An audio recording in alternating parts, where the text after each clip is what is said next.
Bonjour à tous, je vous invite à vous abonner à cette chaîne, à aimer, à partager, à commenter ces vidéos, c'est très important. C'est une manière de nous soutenir. Merci à vous tous. Depuis le feu vert américain et allemand pour la livraison de chars d'artillerie lourde sur le terrain ukrainien, les annonces de soutien et d'artillerie lourde se suivent depuis l'Espagne, la Finlande, qui ont déclaré fournir des chars blindés, Léopard, et maintenant la France, qui a déclaré hier fournir 12 canons César de plus à l'Ukraine, 12 canons donc, qui s'ajoutent aux 18 pièces déjà livrées. D'ailleurs, d'après le ministre ukrainien des Affaires étrangères, Dmytro Kuleba, qui a posté une vidéo sur Facebook hier, au total, l'Ukraine va recevoir entre 120 et 140 chars lourds occidentaux dans les prochains temps, des Léopard 2 de conception allemande, les Challenger 2 britanniques et les Abrams américains.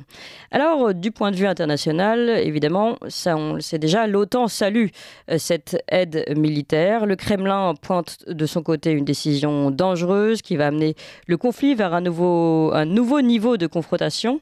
La Chine, elle, demande depuis hier officiellement aux États-Unis d'arrêter les livraisons d'armes à l'Ukraine. Et puis alors, derrière ces échanges géopolitiques, on a les discours qui s'emballent. À la question « ne risque-t-on pas de tomber dans la co-belligérance ou dans un risque d'escalade ?» Certains répondent que l'escalade est souhaitable. Écoutez par exemple le sénateur Claude Malhuret, président du groupe Les Indépendants, le 26 janvier sur Public Sénat.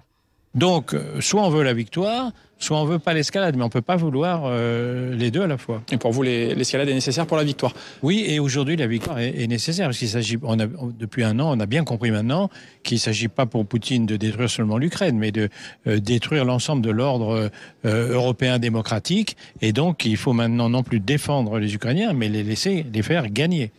Voilà, ça c'était Claude Malhuret qui veut cette escalade qui est nécessaire selon lui. Écoutez par exemple encore le maire de Béziers, Robert Ménard, sur CNews. Le président Zelensky demande des avions, des Rafales. Est-ce qu'il faut les lui livrer? Mais bien sûr qu'il faut le faire. Mais attendez, on ne peut pas dire à la fois c'est la liberté, vous savez, tous les discours, c'est la liberté, les droits de l'homme qu'on défend là-bas. Mais si c'est ça, mais il faut les aider. C'est pour ça que je ne comprends pas. J'entendais encore un général ce matin sur votre antenne qui disait on se désarme. Non, on se désarme, on n'enlève pas à la France les moyens de se défendre. Parce que ce qui se passe là-bas, c'est la défense de la France. Quand on va en Afrique lutter contre le terrorisme, personne, je n'entends pas un général qui m'explique « Ah, on désarme la France ». Non, on défend les intérêts de la France en Afrique. Et quand on fournit des armes à l'Ukraine, on ne défend pas seulement l'intérêt de l'Ukraine, on défend l'intérêt de la France en Ukraine. Il y a des guerres qui se passent sur votre territoire, et puis il y a des guerres qui se passent ailleurs. Alors oui, j'espère bien que les chars Leclerc, on va les donner. On va être les derniers à ne pas en donner. Robert Ménard, donc, qui reprend un général qui, pourtant, lui, connaît le terrain. D'autres, comme Régis Le Sommier, sont allés sur le terrain. Ils en reviennent, comme Régis Le Sommier, de 10 jours de terrain là-bas. Je vous propose d'écouter Régis Le Sommier sur CNews le 26 janvier. C'est un enfer. Ce que je veux dire, c'est quand j'entends des propos comme celui de M. Ménard nous dire « on va y aller, on va continuer », moi je n'ai pas envie qu'on vive en France que j'ai vécu pendant 10 jours. C'est-à-dire, vous êtes sur une ligne de front, c'est Verdun. Quand vous dormez, vous êtes réveillé par des obus parce que votre fenêtre a été soufflée. Donc du coup, vous êtes en train de calfeutrer la fenêtre parce qu'il fait moins 15 dehors. Donc c'est des gens, ça c'est ce que j'ai vécu à mon petit niveau pendant quelques jours avec eux. Si vous voulez, ces gens-là vivent ça en permanence. Voilà, Régis Le Sommier qui est également avec nous aujourd'hui. C'est pour parler de cette différence de compréhension entre la réalité du terrain et les différentes propagandes de guerre, les différents discours que l'on peut entendre d'ailleurs de part et d'autre de cette ligne de conflit, et qui sont pas toujours, qui sont animés par des buts qui ne sont pas toujours clairs. Nous sommes pour mieux comprendre cette situation avec nos deux invités. Régis Le Sommier, je le disais. Bonjour Régis Le Sommier. Bonjour Clémence. Vous êtes directeur de la rédaction du journal Omerta, ex-directeur adjoint de Paris Match, reporter de guerre, on l'a dit. Vous êtes auteur de ce livre « La vérité du terrain, récit d'un reporter de guerre » aux éditions Bouquin. Et donc, comme je l'ai précisé tout à l'heure, vous revenez de 10 jours sur le terrain, sur la scène, sur le front ukrainien, du côté cette fois-ci de l'armée russe. Et puis nous sommes également avec Pierre Conessa. Bonjour. Bonjour. Et merci beaucoup d'être avec nous ce matin. Vous êtes ancien haut fonctionnaire, spécialiste des questions de géopolitique, essayiste, auteur de Dr Saoud, Mr Djihad aux éditions Robert Laffont. Et puis ce dernier livre qui nous intéresse particulièrement, Vendre la guerre, le complexe militaro-intellectuel, oui c'est ça, aux éditions de l'Aube. Alors d'abord je vais donner tout de suite la parole à Régis Le Sommier, puisqu'on a entendu un extrait de votre passage sur CNews. On a envie de vous entendre nous raconter ce que vous avez vécu. Et ensuite, on discutera donc de cette différence entre un Robert Ménard qui juge les choses peut-être à froid et de loin, et puis un Régis Le Sommier qui a vu le terrain. Mais, vous voulez que oui. Je raconte un... Oui. Pardon. Je pensais que vous alliez me poser une question, excusez-moi. Non, moi j'ai passé en effet 10 jours là-bas, comme je l'ai déjà précisé dans l'extrait. Ce qui m'a le plus surpris, c'est que j'ai couvert pas mal de guerres, de l'Afghanistan à la Syrie, au Mali, en passant par la Libye. Et quelques autres, la Syrie aussi. Là, on est dans une toute autre dimension. Ce qui m'effraie un petit peu dans les propos de Claude Malhuret ou de Robert Ménard, c'est, je pense pas qu'ils mesurent à quel point ce conflit est meurtrier, atroce.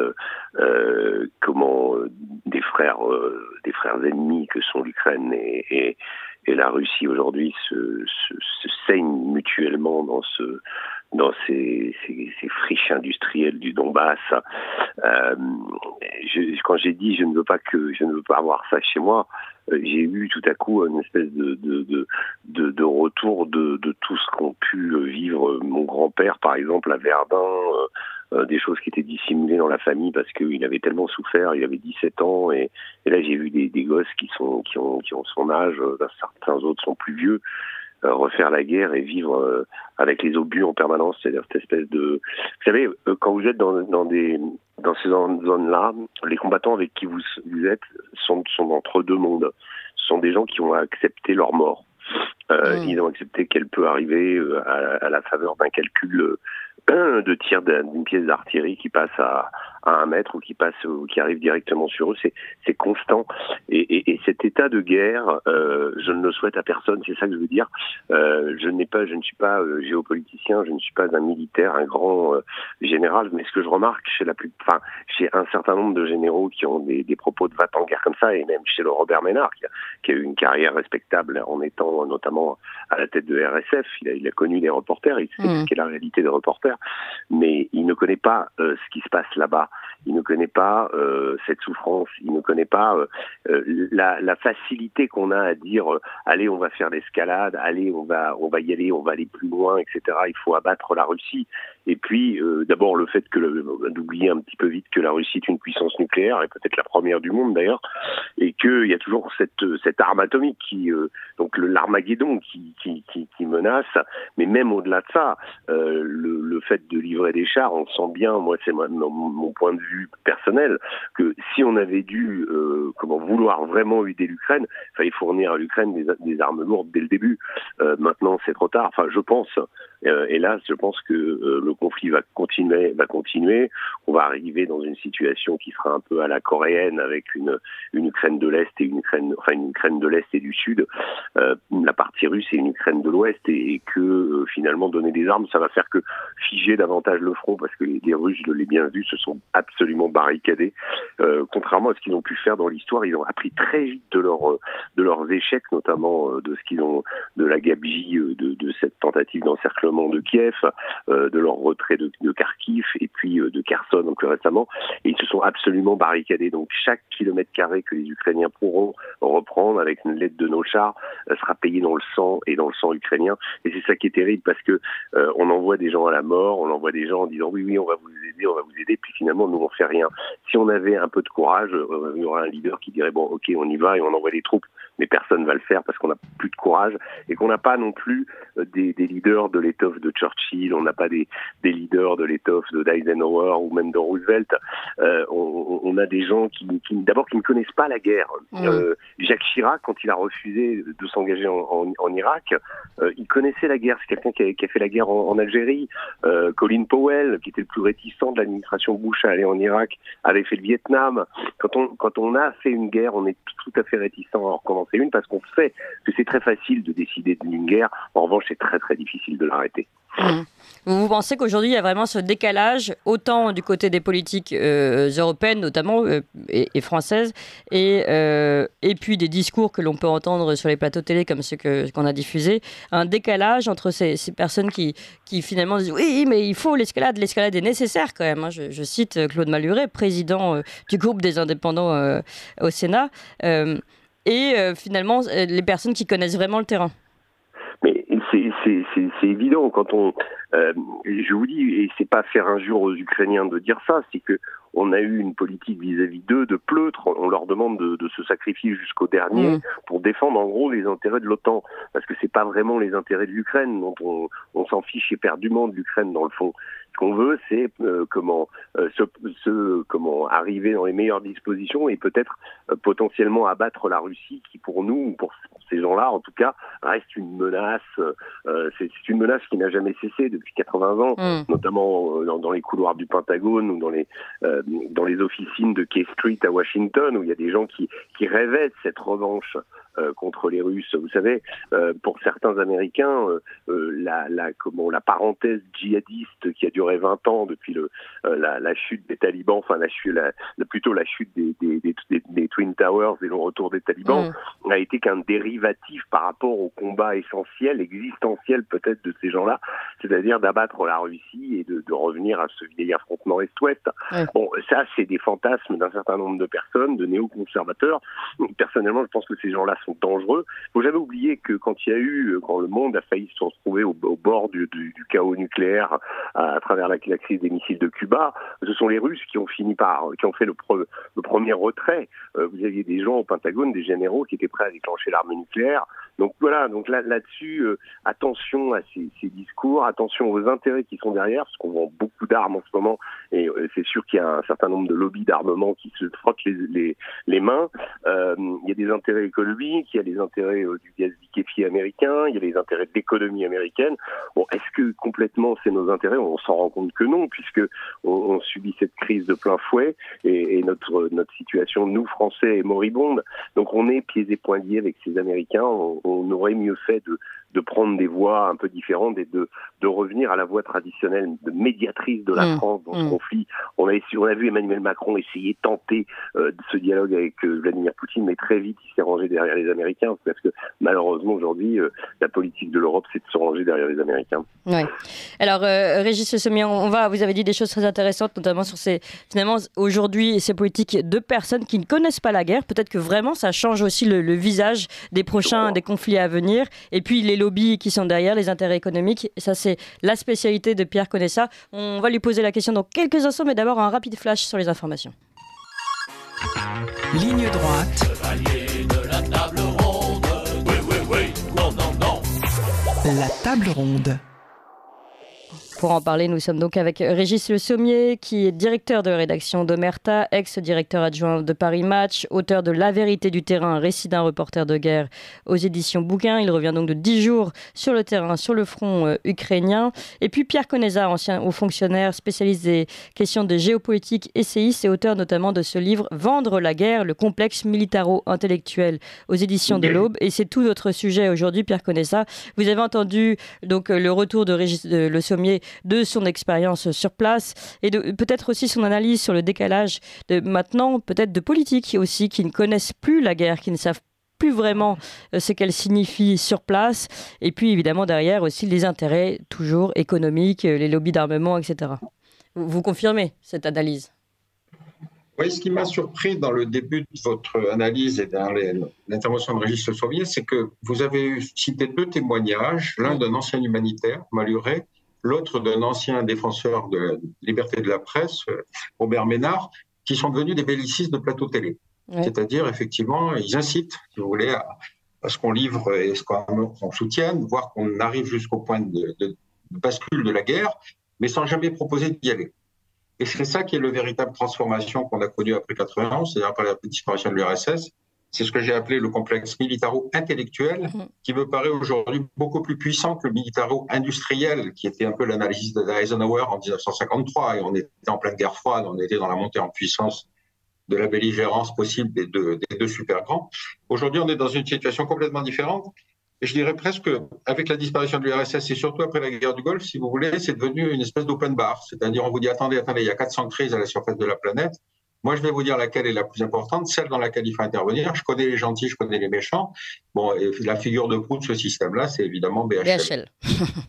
Mais vous pensez aujourd'hui, vous allez jusqu'à dire que finalement cette nouvelle forme ce nouveau complexe militaro-intellectuel, comme vous le nommez si bien dans votre livre, va même plus fort aujourd'hui dans la propagande ou dans l'impulsion de la guerre que le complexe militaro-industriel. Absolument, absolument. Le complexe militaro-industriel, je le connais d'autant mieux, si vous voulez, que j'ai travaillé longtemps à la Délégation générale pour l'armement et que j'ai fait de l'exportation d'armes. Notre meilleur client, pendant 20 ans, c'était l'Arabie Saoudite. Et l'Arabie Saoudite n'achetait des armes que parce qu'elle ne voulait ne pas faire la guerre. Et on savait qu'elle ne la ferait pas. D'ailleurs, ce qu'elle achetait, c'était des garanties de sécurité. Donc, vous voyez que quand vous confrontez la réalité économique et la réalité, de belligérance, vous n'êtes pas du tout dans le même scénario. Ce qui s'est passé après 91, c'est que la victoire sur ce qu'on croyait être la 3e armée du monde, c'est-à-dire l'armée irakienne, la 4e, pardon, je n'ai jamais su qui était la 3e, la 4e armée du monde a été tellement rapide, en 120 heures, que si vous voulez, la guerre est devenue un spectacle. Rappelez-vous, c'est un spectacle filmé en live. Oui. Et c'est un scénario dans lequel on pensait que notre supériorité militaire était telle que, de toute façon, on réglerait tout problème de la planète avec une intervention militaire.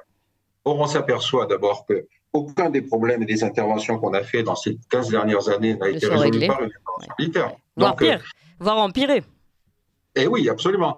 Et donc, sur le scénario ukrainien, qui est celui qui nous occupe aujourd'hui, moi, j'ai apprécié beaucoup la position du président Macron qui, en maintenant le contact avec Poutine, lui fait comprendre que de toute façon, il ne pourra pas gagner cette guerre. C'est ça le message. Il ne pourra pas gagner cette guerre parce que, si vous voulez, l'aide montera en qualité et en quantité à chaque fois que la situation militaire risque de basculer.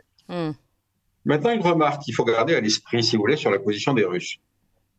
L'éclatement de l'URSS s'est traduit évidemment par des frontières administratives devenues des frontières internationales. Bon, les frontières administratives, c'était Staline qui les avait dessinées. Et évidemment, il s'était arrangé, en connaissant bien l'individu, pour qu'il n'y ait aucune homogénéité culturelle, ethnique, raciale dans aucun des États. Et que vous avez une diaspora russe qui est aujourd'hui dispersée dans ces nouveaux États indépendants où les colonisateurs anciens sont devenus des minoritaires. Et deuxième caractéristique, et c'est la différence avec la France, ces minorités sont frontalières. C'est-à-dire qu'à la différence de nous, si vous voulez, quand on quitte l'Algérie ou le Vietnam, la chose est close. Tandis que pour les Russes, que faire de ces minorités qui sont traitées évidemment d'une manière tout à fait, parfois assez oppressive. Donc, dans certains États baltes, si vous voulez, par exemple, seule la langue nationale est admise, le russe est interdit. Oui. Donc, c'était une volonté aussi pour l'Ukraine, d'ailleurs. Oui, et donc la guerre en Ukraine n'a pas commencé par l'invasion, elle a commencé en 2014, parce qu'en 2014, au moment de la révolution de Maïdan, c'est là que les minorités russes de l'Est ont commencé à prendre les armes, et il y a eu 14 000 morts avant l'intervention russe. Donc je crois qu'il y a quelque chose, si vous voulez, dans la saisie des problèmes et dans leur analyse, au-delà de ce que disait Régis Le Sommier, c'est-à-dire que, évidemment, aller faire la guerre, en tout cas envoyer les autres faire la guerre, comme le fait ce complexe militaro-intellectuel, c'était extrêmement grave. Et bon, je suis désolé, j'en fais partie, vous aussi d'ailleurs, puisque vous êtes un plateau de télé. Mais je veux dire, il faut modérer ses paroles, encore une fois. Mais quel est l'intérêt du complexe militaro-intellectuel à pousser à la guerre? Parce qu'autant on comprend l'intérêt financier, des lobbies d'armement ou autres, autant on a du mal à comprendre l'intérêt du complexe militaro-intellectuel. Parce qu'après la guerre du Golfe, si vous voulez, et puis la disparition de l'URSS, d'abord, chaque crise a perdu sa matrice stratégique qui était la possibilité d'instrumentalisation par Moscou d'une crise quelque part sur la planète. Donc, en fait, aucune crise n'avait plus de légitimité spécifique et donc le choix était ouvert. Donc, c'est à ce moment-là qu'apparaissent des gens qui vont vous dire, justement, moi, je viens de tel endroit et je vais vous expliquer que, regardez le cas de l'invasion de la Libye. Bon. BHL va effectivement en Libye en passant un moment d'insurrection, de la révolution, si vous voulez, libyenne, en arrivant par l'Égypte, et il va revenir à Paris pour venir expliquer au président Sarkozy qu'il faut absolument, d'abord on obtient un mandat de l'ONU d'interdiction de survol aérien, hein, c'est-à-dire que le mandat donné aux forces aériennes françaises était d'interdire à l'aviation libyenne tenue par Kadhafi. Et puis à un moment, l'ordre vient de Paris de disant non, ne vous limitez pas à ça, bombardez, parce qu'il y a soi-disant une colonne de chars qui est en train de marcher sur Tripoli. Donc vous avez le scénario de la guerre d'Irak, c'est-à-dire un mandat onusienne et ensuite un mensonge, c'est-à-dire on vous dit non mais attendez, vous ne vous rendez pas compte de la situation sur le terrain. Et vous avez donc eu cette extraordinaire catastrophe dont ensuite BHL s'est vanté, c'est-à-dire on a détruit un pays qui est devenu un couloir d'accès de l'immigration africaine vers l'Europe du Sud. Bon. Eh bien, BHL n'a jamais expliqué, ne s'est jamais justifié, ne s'est jamais excusé. C'est ce que j'ai appelé les intellectuels téphales, c'est-à-dire ce sont des gens sur lesquels aucune critique n'accroche. Bon. Téphales. D'accord. Je vais me tourner vers Régis Sommier concernant ces intellectuels téphales. Je pense qu'il a beaucoup à dire aussi. Régis Sommier, c'est vrai qu'on a aussi maintenant ces personnalités dont on parle qui appellent à la guerre de plus en plus et qui, en plus, parfois, on a cité BHL, mais il y en a d'autres, font de graves erreurs de jugement. Et puis, il n'y a jamais d'excuses, de retour en arrière, sauf qu'entre-temps, il y a eu des milliers de morts sur le terrain.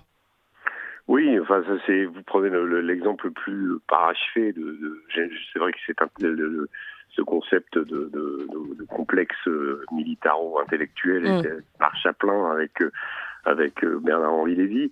Mais Bernard-Henri Lévy n'est pas tout seul. Hein. Il y a aussi toute une galaxie autour de lui. Des politiques, il y a toujours, voilà. Mais ce qui est intéressant en effet de constater par ce que disait Monsieur Conessa tout de suite à propos de Robert Ménard et de Claude Manuret, de retrouver des humanitaires, qui ont quand même qui ont à un moment ou à un autre ont mis les mains dans le cambouis, je dirais, de problèmes de la planète, qui ont vu de leurs yeux ou entendu par les reporters que RSF défendait. Reporters sans frontières. Bien sûr, ce qu'était cette réalité de terrain, aujourd'hui arriver et effacer ça d'un trait de plume. Moi, c'est ça surtout qui me sur ces propos de plateau. Je le vois aussi également avec des généraux. Moi, je les ai qualifiés de généraux qui n'ont fait la guerre que sur les cartes, parce que vous vous rendez compte en fait que la plupart de ces généraux n'ont jamais connu le terrain vraiment. Certains ont pu diriger une compagnie de blindés ou ont pu être impliqués en Yougoslavie ou dans certains, je veux dire. Mais vous en avez beaucoup aussi qui n'ont finalement fait que de l'état-major. Et quand je dis ils ont fait la guerre sur des cartes, oui, c'est ça. Ils ne connaissent pas il n'y a pas la cheville qui arrive vers la réalité. Et sur ce qui est de l'Ukraine, moi je reprendrai les propos d'Arnaud Klarsfeld, qui je trouve sont assez salutaires aujourd'hui, de la part d'un intellectuel comme lui qui a défendu la guerre en Irak autrefois. Oui. C'est de se dire l'Europe a été à feu et à sang en 1945, pendant la Seconde Guerre mondiale. Elle a également été à feu et à sang 20 ans plus tôt pendant la Première Guerre mondiale. Est-ce qu'on a vraiment envie aujourd'hui de revoir ça ? Et je rajouterai une chose par rapport aux combattants eux-mêmes, que ce soit les Ukrainiens, puisque j'ai eu l'occasion d'aller côté ukrainien en avril et au côté russe. Je peux vous dire que d'un point de vue humain, on n'est absolument pas capable, nous Français, de faire cette guerre. Faut bien se réaliser que les conditions dans lesquelles vivent, combattent et meurent les deux parties font que ces gens sont véritablement des surhommes par rapport à nous. Ils ont des capacités d'endurance, d'abnégation par des températures aujourd'hui qui sont négatives dans des endroits et dans des conditions.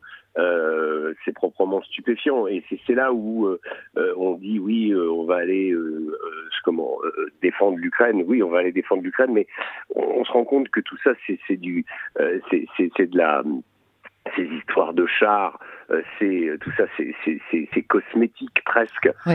On va donner 200 chars. Alors évidemment, ça va aider l'Ukraine à confronter la Russie, mais aujourd'hui, il y a un problème qu'on ne pose jamais, qui est le problème y a un problème de masse critique. Vous avez d'un côté des Russes qui sont 120 millions et des Ukrainiens qui sont à peu près 40 millions. Donc vous n'avez pas du tout la même. Donc si le conflit doit continuer, évidemment l'Ukraine va s'user avant. Et le problème aujourd'hui, c'est pour ça qu'il y a cette agitation à la fois dans les états-majors.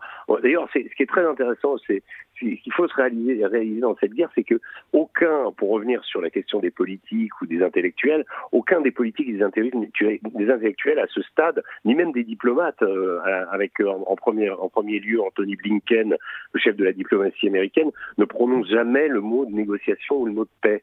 En revanche, on trouve des militaires comme le général Milley, chef d'état-major de l'armée américaine, qui lui a évoqué des négociations, qui lui a dit non, ça sera très difficile d'éradiquer la présence des Russes dans les territoires qu'ils ont conquis, qui ont des positions, souvent les militaires sont plus réalistes, et là on se rend compte que peut-être que la raison, elle est chez des gens qui sont un peu plus pragmatiques, parce que, encore une fois, on revient sur la question des intellectuels et des politiques qui, eux, ont une vision comme si rien ne s'était passé avant. C'est ça qui est fou. On a évoqué la Libye, on a évoqué l'Irak, on peut évoquer la Syrie.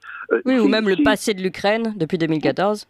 Oui, alors ça c'est un autre problème, mais si vous voulez, tout ce qu'on a tenté, tout ce que l'Occident a tenté pour résoudre des problèmes de comment enlever un dictateur qui soi-disant massacrait son peuple avec des armes de destruction massive et menacer la planète, on a fait toutes ces interventions et qu'est-ce qu'on a laissé? Des océans de ruines.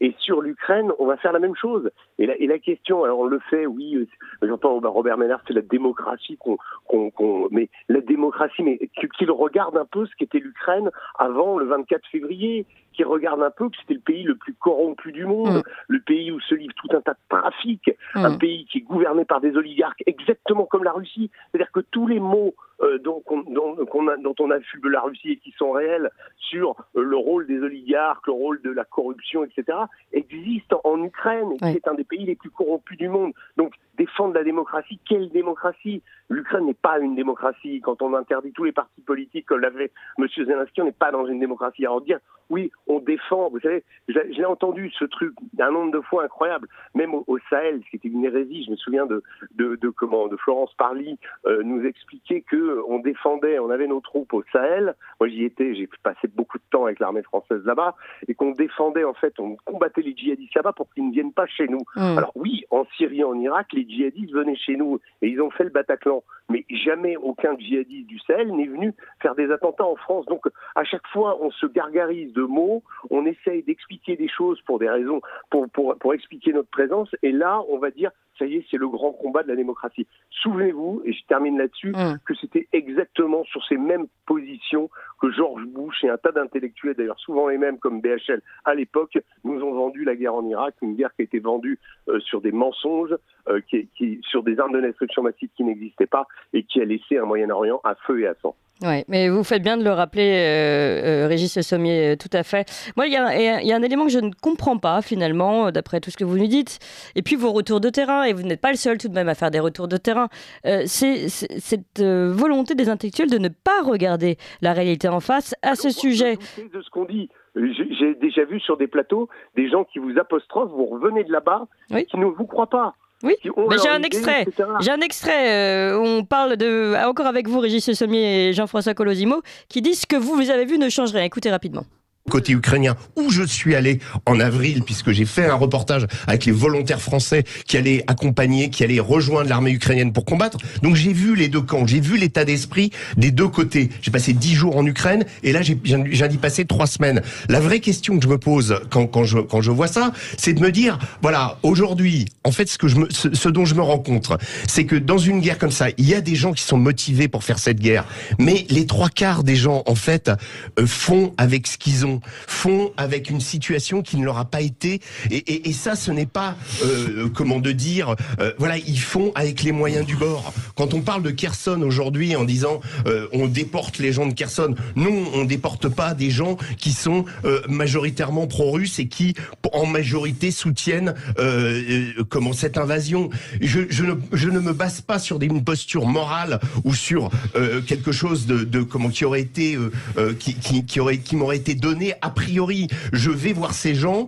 Je suis journaliste. Ça fait 25 ans que je fais ça. J'ai quand même un petit peu. J'ai quand même un petit peu de choses pour me dire. Oui, s'il y a une seule personne ou si c'est les Russes, vous savez, vous savez avec les Russes, vous les connaissez bien. Vous les connaissez bien. Il y a toujours.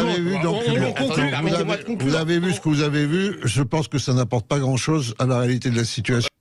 Voilà, vous avez vu ce que vous avez vu, je pense que ça n'apporte pas grand-chose à la réalité de la situation. Voilà, en fait, là on est vraiment dans le complexe militaro-intellectuel et ces intellectuels qui refusent de voir et d'entendre ceux qui reviennent du terrain. On en avait déjà parlé, Régis Le Sommier, Pierre Conessa est là également. Régis Le Sommier, je sais que vous devez partir, donc je vais vous donner un élément de réponse rapide à ce sujet, puis ensuite Pierre Conessa. Non, alors arrêtez, ça suffit maintenant. Allô? Oui. Moi, je dois partir. Alors allez-y, Pierre Conessa. Non, mais c'est parce que... Ah, c'est vous qui devez partir. Je crois que c'était Régis Le Sommier. Pardon. Non, parce que j'ai mal entendu. Moi aussi, j'ai pas beaucoup de temps. Alors Pierre Conessa en premier qui doit partir. Allez-y. Ouais. Alors, c'est qui à qui donner Pierre Conessa, à vous. Allô. Juste un mot sur le problème des humanitaires, si vous voulez, parce qu'il n'y a pas que les intellectuels dans ce complexe militaro-intellectuel. Moi, j'ai un cas très intéressant, je crois que c'est Mohamed Attar, qui était un Français parti en Syrie, blessé là-bas, arrêté par les Irakiens, et détenu dans le camp de, je ne sais plus quoi, d'Alol, etc., et qui saisit sa famille en lui disant « J'ai un cancer, je ne suis pas soigné, je vais mourir ». La famille en France mobilise les ONG, Amnesty, l'IDH, etc., quelques parlementaires, c'est un citoyen français, il faut le rapatrier. Un député est plus prudent, il se contente d'une question au gouvernement. Bref, on obtient le rapatriement de l'individu qui est soigné en France. Puis tout à coup, il disparaît. Et on le retrouve dans le sud tunisien en train de faire du trafic d'armes pour alimenter les djihadistes. Eh bien, je vous dirais qu'au bout du compte, il n'y a que Amnesty qui se soit excusé d'avoir défendu le cas de cet individu.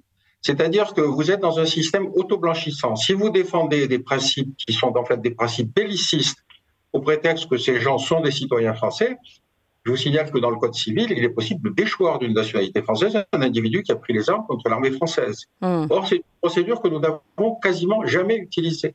Donc, on est face à quelque chose, si vous voulez, qui est un espèce de corps mou, qui est ce que j'ai appelé le complexe militaro-intellectuel, qui vient faire du principe et surtout pas de la réalité. Voilà. Donc, c'était essentiellement là-dessus que je trouvais ça un peu scandaleux et qui méritait d'être rappelé. Non, mais merci beaucoup, Pierre Conessa. Et pardon encore une fois, en fait, j'ai mal compris. J'ai cru que c'était Régis Le Sommier qui devait nous quitter. Donc, je voulais lui donner une dernière fois la parole.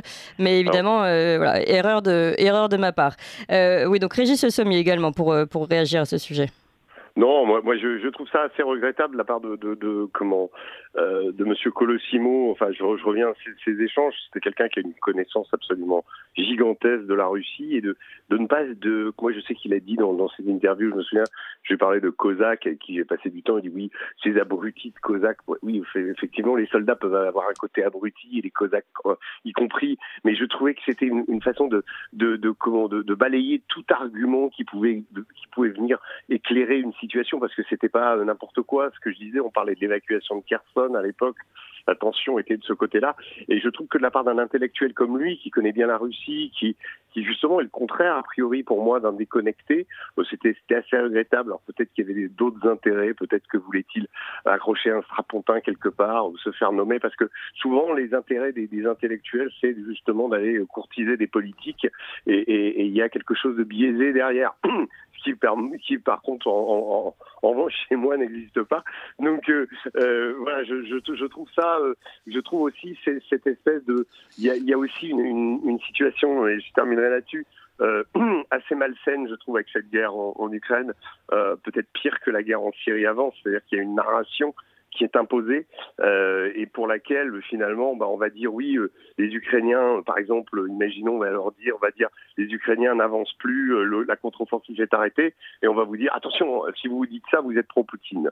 Ça, il y a une sorte de pensée binaire en ce moment qui s'est installée, y compris chez des gens qui étaient beaucoup plus nuancés avant, un peu comme si il fallait épouser cette narration et que dire ou critiquer l'Ukraine ou lui trouver des défauts ou dire par exemple que en ce moment elle avance pas, eh bien ça consistait à faire le jeu de Poutine. Ça, c'est absolument détestable et c'est un esprit malheureusement qu'on a vu beaucoup se développer. Et si je puis me permettre une dernière remarque, parce que je dois partir aussi, voilà, j'encourage vos auditeurs à regarder mon documentaire qui sort sur Omerta dimanche prochain, C'est vraiment un documentaire en première ligne. Vous verrez les conditions, tout ce dont je vous ai parlé, la façon dont les gens vivent en ce moment au milieu de la guerre, ces êtres qui développent des pratiques parfois assez irrationnelles à force de vivre au milieu des bombardements.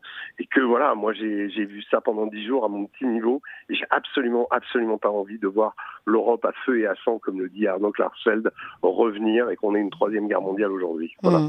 Eh bien, merci encore Régis Sommier, directeur de la rédaction d'Omerta, et donc ce reportage à retrouver qui sera publié dimanche sur le site d'Omerta. Merci à Pierre Conesa, auteur de ce livre Vendre la guerre, le complexe militaro-intellectuel aux éditions de l'Aube. Vous appréciez cette émission? Alors aidez Radio Courtoisie à en produire d'autres en indépendance totale. Rendez-vous sur soutenir.radiocourtoisie.fr. Merci d'avance.